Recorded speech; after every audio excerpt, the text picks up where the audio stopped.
या खुदा बहरे जनाब मुस्तफ़ा इमदाद कुन या रसूल अल्लाह अज़ बहरे खुदा इमदाद कुन या शहीद करबला या दाफ़िए करबो बला गुल रुखा शहज़ादा गुलगू क़बा इमदाद कुन गौसे आज़म बमने बेसरो सामा मददे क़िबला दी मददे काबा ईमा मददे बगिरदा बे बला उफ्ताद कश्ती मदद कुन मदद कुन मदद कुन या मुईनुद्दीन चिश्ती क़ादरी यमनारे या गौसे आज़म भी ज़नम दमज़ शेख अहमद रज़ा ख़ान क़ुत्ब आलम भी ज़नम बलग़ल उला बिकमालिही कशफ़त दुजा बिजमालिही हसनत जमीअ ख़िसालिही सल्लु अलैहि व आलिही करूँ तेरे नाम पे जाँ फ़िदा न बस एक जाँ तो जहाँ फ़िदा दो जहाँ से भी नहीं जी भरा करूँ क्या करोड़ों जहाँ नहीं।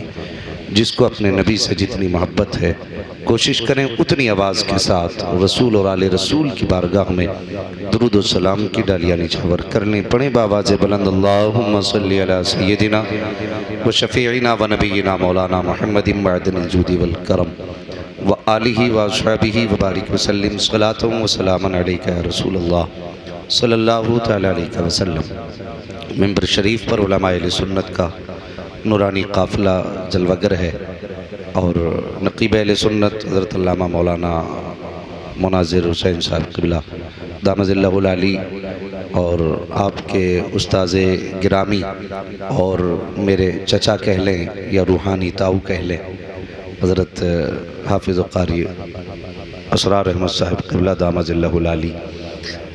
ये फ़ैसला तो आप करेंगे, बस मैंने तो दोनों को ही बुज़ुर्ग पाया है। अल्लाह ताला आपकी उम्र में बेपनाह बरकत अता फ़रमाए। और हज़रत ने सिर्फ़ 2 शेर पढ़े, इनके 2 शेर इनके 100 शेरों पर भारी थे। उसकी वजह यह है कि ये जो तराशा हुआ हीरा है ना, वो इसी जौहरी का है। ये हज़रत की मेहनतों का एक फल है, नतीजा है, जो ये आप अपनी निगाहों से मुलाहिज़ा फरमा रहे हैं। यकीनन आपकी नज़रों में ये बात बहुत आम होगी और छोटी होगी कि ये क़ारी साहब तो हमारे गांव के हैं, लेकिन सच बता दूं, ये गांव के नहीं, अगर जंगल के भी होते ना तो सारे प्रधान मिलके ना एक कुरान के क़ारी का मुकाबला नहीं कर सकते थे। हाँ, सोच भी नहीं सकते, आप सोच भी नहीं सकते। सोचें ज़रा, बस एक बात से अंदाज़ा लगा लें, हमें सबको रब की बारगाह में अपना हिसाब देना है। रब पूछेगा ज़िंदगी कहाँ गुजारी, तो कोई कहेगा खेत में, कोई कहेगा कचहरी में, कोई कहेगा थाने में, कोई कहेगा इधर की उधर लगाने में, कोई कहेगा चौराहों पर बातें मिलाने में। बताओ कितना मुश्किल समा होगा जब ये बताया जाएगा ज़िंदगी कहाँ गुजारी। हम इनके मुक़द्दर पे कुर्बान न जाएं। इनसे भी पूछा जाएगा ज़िंदगी कहाँ गुजारी, कहेंगे मौला बचपन पढ़ने में गुजारा, जवानी पढ़ाने में गुजारी। कितना आसान काम हो जाएगा और कितनी बड़ी बात है जिसकी ज़िंदगी कुरान की खिदमत में गुजरी हो। हम कभी कभार मस्जिद में जाते हैं तो कितना फ़ख्र करते हैं कि मैं मस्जिद में आया था। होता है कि नहीं? जुमे के दिन जाते हैं, फिर ठिकाने थोड़े ही हैं। आस्तीन यहाँ होती है, सिर्फ जुम्मे को जा रहे, आस्तीन यहाँ। और यूं जाके सबसे पहले घड़ी देखेगा, फिर इमाम का मुंह देखेगा। हजरत अगर इमाम खुतबा पढ़ रहा है ना तो देख के ऐसे घूरेगा, 3 मिनट ज़्यादा हो गए। सोचे ज़रा, हम 10 मिनट के लिए मस्जिद में गए और हमारे तेवर देखिए, गए जाके घूरा इमाम को। और ठिकाने नहीं है ज़मींदारों के हमारे यहाँ। अगर कोई ज़मींदार मस्जिद में आए ना तो लोग, अगर कोई गरीब बैठा होता है, चल बे चल उठ, यहाँ आओ प्रधान, आओ आओ हाजी साहब आओ। ऐसा लग रहा है ये सिर्फ हज करके नहीं, मुस्तफ़ा की ज़ियारत करके आ रहे हैं। गरीब को हटाया जाता है। शिकायत है ना बारिश नहीं हो रही, तकलीफ है ना ज़मीन सूखी है, और तुम इतने प्यासे नहीं जितने परिंदे प्यासे हैं। तुम्हें इतनी तकलीफ नहीं जितना दरख्तों को तकलीफ है। तुम्हें क्या लगता है वो खालिक हकीकी नहीं जानता? वो सब जानता है, लेकिन पहले हमें अपने गिरबान में झांकना होगा। पहले अपने गिरबान में झांकना होगा। वो तो इतना करीम है, 70 माओं से ज्यादा बंदे से प्यार करता है। और बंदा एक बार मचल दे तो माँ खूने जिगर दे देती है। फिर क्या हुआ कि महीनों बीत गए रोते रोते, बारिश का कतरा नहीं आया। उसकी रहमत में कमी नहीं, हमारे अपने अमाल में कमी है। सुनना मेरी तकरीर तबे यार को बेचैन करती है, सबब क्या है वही कहता हूँ जो दिल पर गुजरती है। मैं आपको तकलीफ देने नहीं आया, मैं कुछ सच्ची बातें आपसे करने आया हूँ। अंदाज़े बयां मेरा बहुत शौक नहीं है, शायद कि उतर जाए तेरे दिल में मेरी बात। हमने मस्जिद में गए, जाके घूर के देखा इमाम को। सबसे पहले देखा प्रधान आए, जगह खाली करो, जगह खाली कराई गई। आइए आइए, क्या ये कहानियां मस्जिदों की नहीं है? कितनी जगहों पे पंखे को लेके गोलियां चली, कितनी जगहों पे मस्जिदों के अंदर पंखे चलाने को लेके सर फूट गए। क्या कौम को यही दिन देखने थे? मस्जिदों के अंदर पंखों के लिए सर फोड़ने थे हमें? अरे मस्जिद कौन सी जगह थी? अगर कोई बादशाह भी आके बैठ जाए, मेरे हुजूर ने कलमा दिया था, सारे इख्तलाफात खत्म किए थे, अमीर गरीब का फर्क मिटाया, गोले काले का फर्क मिटाया, छोटे बड़े का फर्क मिटाया। सारे फर्कों को मिटाने के बाद नमाज 5 वक्त की अदा फर्ज की गई थी। अगर ये फर्ज की गई थी तो घर पे भी अदा करने का हुक्म दिया जा सकता था, लेकिन तुम्हें मस्जिदों में बुलाया गया। पूछना चाहता हूं किस लिए? क्या तुम्हारा लिबास देखने के लिए बुलाया गया या तुम्हारे चेहरे देखने के लिए बुलाया गया? नहीं, खुदा ने 5 वक्त में मस्जिद में बुलाया ताकि एक मोहल्ले के लोग 5 वक्त एक मस्जिद में आओ और एक जगह खड़े होकर के अपने दिलों को बुग़्ज़ और इनाद निकालो, एक दूसरे को बगल में खड़ा करो, एक दूसरे की मिजाज पुरसी करो, एक दूसरे को बराबरी का एहसास दिलाओ। लेकिन तुमने क्या किया? मस्जिद में आने के बाद गरीब को उठाया, अमीर को आगे बढ़ाया। तुझे पता नहीं है कि मस्जिद तेरे बाप की जागीर नहीं है, खुदा का घर है। और इसका मामला तो ये है, एक ही सब में खड़े हो गए महमूद और अयाज, ना कोई बंदा रहा ना कोई बंदा नवा। तुमने क्या किया? हमने इख्तलाफात किए, हमने झगड़े किए। हालात देखो, खुदा के वास्ते प्रधान हो जमींदार हो, मस्जिद में जाया कर, तो बन के न जाया कर, खुदा का बंदा बन के जाया। वाह, जिंदाबाद जिंदाबाद, बंदा बन के जाया। बेशक। हाँ, घड़ी देख रहे बैठे बैठे। इमाम साहब जुमा पढ़ाइए, मौत आ गई तुझे? 6-6 घंटे टीवी के आगे पड़ा रहता तब कुछ नहीं। 5 मिनट मस्जिद के मुश्किल लगते। मेरे भाई जरा सुन प्यारे, कान खोल के सुन। तुम आए मस्जिद में, तुमने जल्दी जल्दी उठा बैठी लगाई और जल्दी से उठा बैठी लगा करके आस्तीन चढ़ाते हुए निकले। अल्लाह फरिश्तों को हुक्म देता, इससे पूछो तो सही, ये मुझे राजी करने आया था या मुझे अपनी ताकत दिखाने आया था? ये मुझे राजी करने के लिए आया था या अपना रोब दबदबा दिखाने के लिए आया था? अगर इसके दिमाग में घमंड है तो फरिश्तों इससे कह दो कि ये अपने घमंड का सरिया गर्दन से निकाल दे, वरना एक दिन मैं इसको बिस्तर पे लेटा करके इतना रुलाऊंगा सारी दुनिया मिलकर के इसकी आंख के आंसू साफ नहीं कर सकती है। अगर खुदा से डरते हो तो मस्जिदों में अकड़ के न जाया करो, झुक के जाया करो। खुदा की कसम, तेरे मेरे रब की जात तो वो है जो बंदा नहीं मांगता वो उससे नाराज होता है, जो उससे मांगा करता है वो उससे राजी हो जाए। नारे तकबीर, नारे रिसालत, मसलके आला हजरत फैजाने मुअज़्ज़मी हज़ूर सैयदना नासिर मियां साहिब क़िबला, खतीब हिंदुस्तान अल्लामा मुफ्ती मोहम्मद हम्माद रज़वी साहिब क़िबला। नारे तकबीर। आज तुम्हारी और मेरी खुशनसीबी है, महफिलें रोज होती हैं, जलसे रोज समझते, लेकिन बता कि हर जलसे में हुजूर का बेटा मेहमान खुसूसी बनता है। आज तुम्हारे मेरे नसीब की बात नहीं कि बातें भी हुजूर की हैं, आशिक भी हुजूर के हैं, और जो मेहमान खुसूसी है वो बेटा भी हुजूर का है। हाथ नीचे रखो, हुजूर को तुम्हारे हाथों की कोई जरूरत नहीं। उनके नाम पे मर मिटने के लिए तो पत्थर ही काफी है। हाँ, अगर तकलीफ है तो कोई ना बोले, बस सुने मेरी बात। अल्लाह अकबर, बहुत बड़ी जात तुम्हारी हमारी महफिल में है, बहुत बड़ी जात। तुम्हें पता है, कमेटी वाले बैठो जरा बात सुनो तवज्जो के साथ। आपने इतने बड़े बड़े उलमा इकराम को बुलाया और साथ में हुजूर के बेटे को बुलाया। अल्लाह क़यामत में जब आज के रात के बारे में पूछेगा ना, रात कहाँ गुजारी, तो हम कहेंगे मालिक दुनिया सो रही थी, तेरे महबूब की बातें हम कर रहे थे। कोई गवाह है तो हम तो आला हजरत के उसूल पे अमल करेंगे ना, दामन इनका पकड़ेंगे। कहेंगे तेरी सरकार में लाता है रजा उसको शफी, जो मेरा गौस है और लाडला बेटा तेरा। तो ये कितने नसीब की बात है, ऐसी जात आज हमारे बीच है। कसम खुदा की अगर अल्लाह महफिल कबूल कर ले, इनके कदमों की आमद कबूल कर ले तो हज़ारों सैकड़ों दुआओं की ज़रूरत नहीं है, बारिश के लिए इनके कदम ही काफ़ी हो जाएंगे। हाँ, इतनी बड़ी ज़ात। जानते हो मेरे हुजूर ने क्या फरमाया? मेरे हुजूर ने फरमाया था, लोगों जिसने मेरी औलाद से प्यार किया, तवज्जो है आपकी, पीछे वाले भी सुन रहे हैं, अगर सुन रहे हैं तो सारे कहते हैं या रसूल अल्लाह। अभी नहीं बोले, ये वो इलाका है जिसे मुरादाबाद का इलाका कहा जाता है। आप नहीं जानते होंगे, लेकिन मैं जानता हूँ। इस इलाके का नाम लेते हुए लोग फख्र महसूस करते हैं। और आज सोशल मीडिया के जरिए जब तुम्हारी आवाज़ नहीं जाएगी तो लोग कहेंगे बिला वजह में ही नाम लेते थे। हाँ, तो जिस इलाके में रहते हो जैसे लोग हो वैसी आवाज निकलनी चाहिए। जरा कहें या रसूल अल्लाह। अभी नहीं निकली ऐसी आवाज, आपसे ज्यादा बिहार के 10 लोग निकाल देते।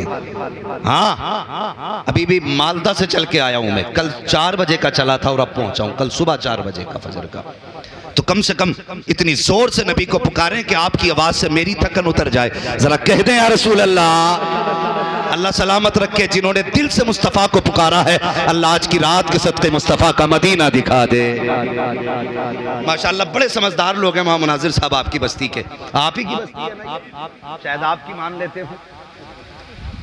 हाँ नहीं, माशाअल्लाह आपकी खूब मानी कारी साहब, आपके शेर बहुत अच्छे सुने।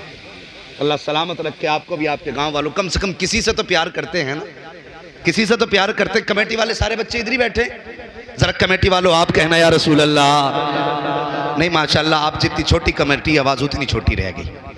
हाँ नहीं हजरत, बच्चे ही तो आवाज़ निकालते हैं।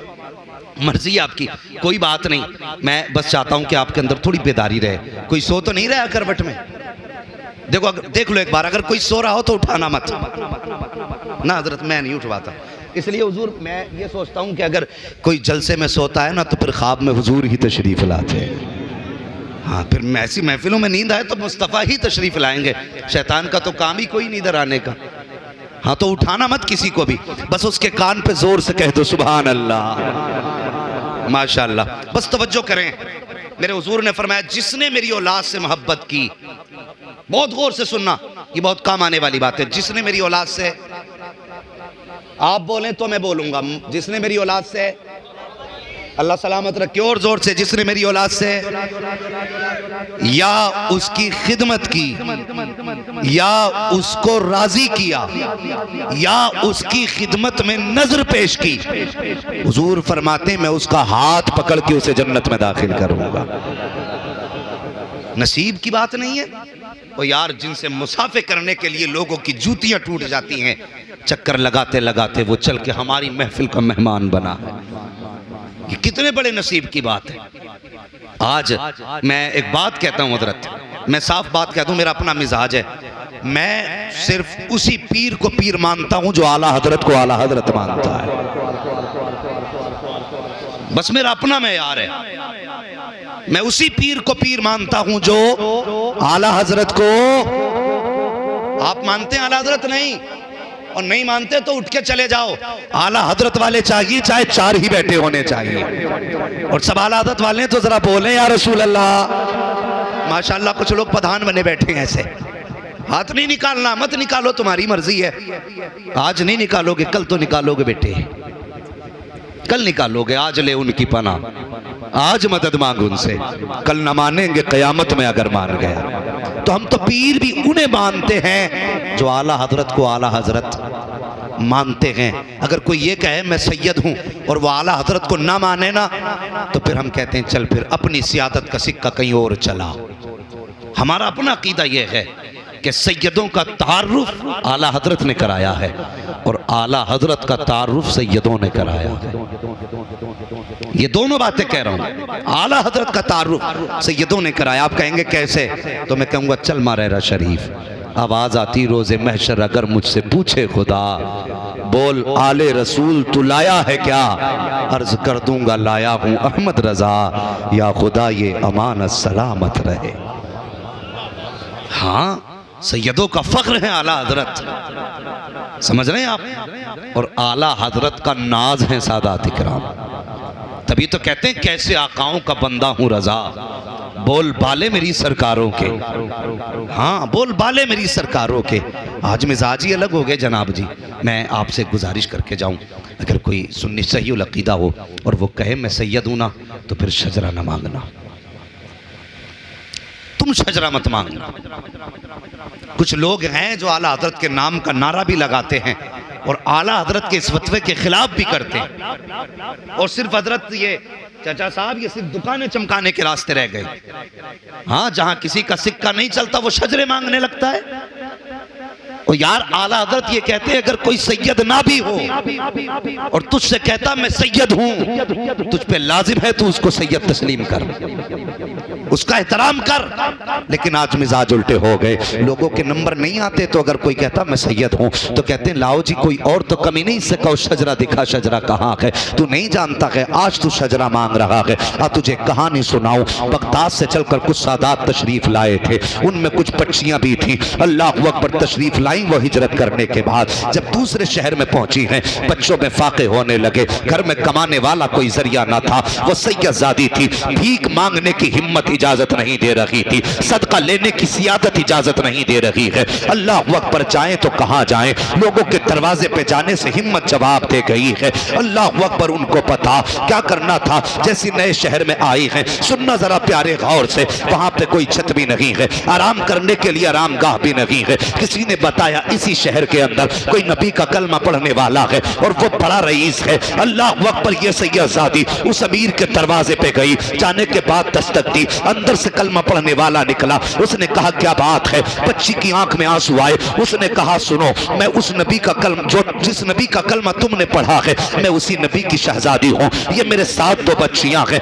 आज इज्जत के लुटेरे गलियों में फिर रहे हैं। अकेली की बात होती कहीं भी सर छुपा लेती। इन बच्चियों को लेके कहां जाऊं, आज की रात अपनी छत के नीचे रात गुजारने की इजाजत दे दो। जैसी इतनी बात सैयदजादी ने कही है, उस कलमा पढ़ने वाले ने कहा था अगर तू सैयदजादी है तो अपना शजरा दिखा। अल्लाह अकबर इतनी बात कही, सैयदजादी की आंख में आंसू आ गए। उसने कहा जनाब शजरे लेके कौन गलियों के चक्कर लगाता है, मेरा एतबार करो, जिस नबी का तुम कलमा पढ़ते हो मैं उसी नबी की शहजादी हूँ। उसने इतना सुना, उसने कहा चल तेरे जैसी कितनी आती हैं चली जाती हैं, तेरे लिए मेरे घर में कोई जगह नहीं है। उस सैयदजादी को कलमा पढ़ने वाले ने धक्का दिया, जैसे धक्का दे के वापस किया, दूर खड़ा एक गैर मुस्लिम देख रहा था। उसने बच्ची की आंख में आंसू देखे, करीब आके कहता है बहन बता तो सही तेरे आंसुओं की वजह क्या है और तू कौन है, उसने क्यों तुझे घर से निकाला, तेरा उससे वास्ता क्या है। जब उसने इतना सुना है, चेहरा देख के कहने लगी जनाब तुम एक अजनबी हो, तुमसे क्या बताऊं मैं कौन हूं और तुम्हें क्या बताऊं उससे क्या रिश्ता है। कहा बहन बता तो सही उससे तेरा रिश्ता क्या है। सैयदजादी ने कहा सुन, अगर पूछना चाहता है तो सच्चाई ये है कि जिस नबी का ये कलमा पढ़ता है मैं उस नबी की बेटी हूँ। अल्लाह अकबर। कहा फिर क्या हुआ, का एक रात की मोहलत मांगी थी इसकी छत के नीचे रात गुजारने की, इसने ढोंगी बता करके धक्का दे के मुझे निकाल दिया। उस गैर मुस्लिम ने इतना सुना, आंख में आंसू आ गए, रो के कहता है बहन मैं तुम्हें छू तो नहीं सकता हूँ, मेरे हाथ इस लायक नहीं है कि तुम्हारा हाथ पकड़ सकूं, लेकिन मेहरबानी करो आज की रात मेरी मेहमान बन जाओ। इतना सैयदजादी ने सुना है, कहा जैसे आपकी मर्जी हो। वो अपने दरवाजे पे लेकर के आया। अब उस गैर मुस्लिम की अकीदत देखना प्यारे, सुनना गौर से प्यारे। जब दरवाजे पे आया है, आने के बाद कहता है सुन सैयदजादी ए नबी की बेटी ये मेरा घर है, अंदर एक कमरा है उसमें मेरी बेटी बीवी है, अगर तुम इजाजत दोगी तो मैं दरवाजे के अंदर रात गुजार दूंगा, अगर तुम्हारी इजाजत नहीं होगी तो मैं पूरी रात दरवाजे के बाहर बैठ के गुजार दूंगा। अल्लाह अकबर। गैर मुस्लिम ने इतनी बात कही है। सैयदजादी ने कहा चाचा घर आपका है, जहां चाहो वहां रात गुजारो, मुझे एक कोना दे दिया जाए जिस पे मैं आराम से रात गुजार सकूं।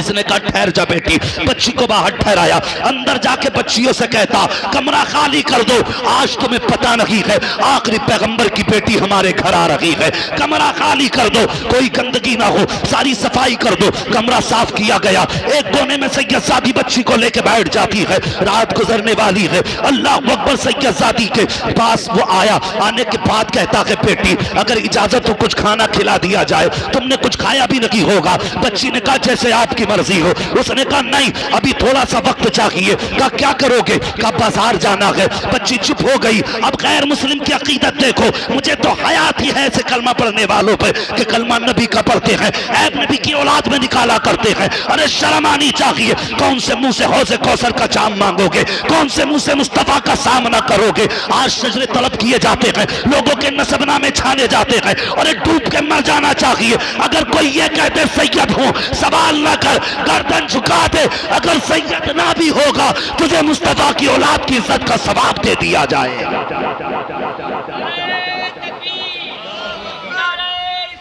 या रसूल अल्लाह जिंदाबाद जिंदाबाद जिंदाबाद जिंदाबाद जिंदाबाद जिंदाबाद जिंदाबाद। वाह।